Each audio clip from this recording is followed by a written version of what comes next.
Today, I'm reviewing SnapTodo, an AI-powered task manager and weekly planner that promises to help individuals and small teams streamline tasks, plan their weeks, and stay focused.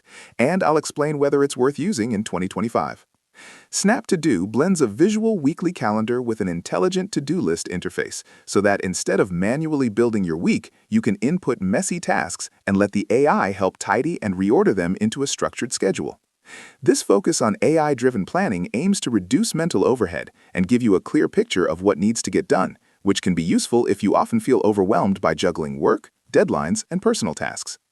One of SnapTodo's standout features is AI-powered automatic scheduling, where the app doesn't just list tasks, but tries to organize them into your week for you, helping with prioritization and reducing procrastination.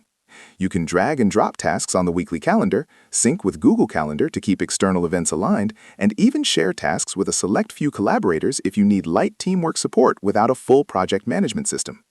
However, SnapTodo is still young and seems to focus heavily on individuals and small groups rather than large structured teams, so features like detailed team workflows, task assignments, or advanced reporting are limited or not available yet. Pricing details and offline functionality also remain unclear, so if you need a guaranteed full set of productivity features or more robust collaboration tools for business teams, you might prefer more established solutions. Overall, SnapTodo is worth trying if you want a visually intuitive weekly planner with AI help for organizing your work and personal tasks, especially if you value simplicity and a smooth drag-and-drop experience. But for deeper team collaboration and advanced workflow features, you may need something more mature.